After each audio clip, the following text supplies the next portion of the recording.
अगर आप भी नीट 2026 के लिए एनसीईआरटी इग्नोर कर रहे हैं तो बहुत बड़ी गलती कर रहे हैं, क्योंकि एनसीईआरटी की टेबल और ग्राफ से डायरेक्ट क्वेश्चंस उठकर आते हैं। देखिए, ये एनसीईआरटी में एक टेबल मेंशन है about the electronic configuration of lanthanoids.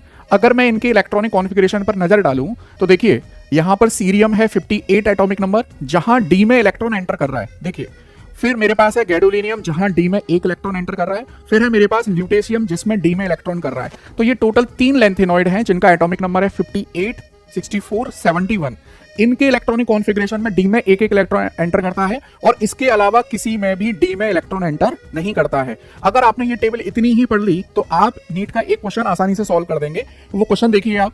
देखो, ये क्वेश्चन नीट 2016 में आया हुआ है। यूरोपियम, गैडोलिनियम और टर्बियम, यहां आपको इनका इलेक्ट्रॉनिक कॉन्फ़िगरेशन बताना है। और अगर आपको वो सिंपल सी ट्रिक पता है, 58, 64, 71 एटॉमिक नंबर जिसका है उसमें डी में इलेक्ट्रॉन एंटर करता है। अब देखिए, तो 64 मिल गया मुझको, 64 सेकंड नंबर पर आ रहा है। देखिए, तो जहां डी में इलेक्ट्रॉन है वो गैडोलिनियम का इलेक्ट्रॉनिक कॉन्फ़िगरेशन बन सकता है, और इसके अलावा 63 और 65 में डी में इलेक्ट्रॉन नहीं आएगा। तो देखिए, मेरे पास ऑप्शन 1 नहीं हो सकता, 65 में डी में इलेक्ट्रॉन नहीं आएगा। सेम चीज ऑप्शन सी भी नहीं हो सकता।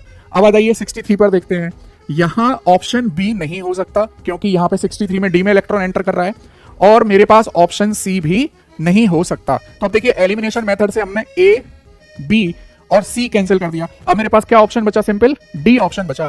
तो हम लोग एक सिंपल ट्रिक से इस क्वेश्चन को सॉल्व कर पाए हैं। तो इसीलिए एनसीईआरटी की टेबल और ग्राफ को बहुत अच्छे से रीड करना है अगर आपको नीट 2026 में अच्छा स्कोर करना है केमिस्ट्री में।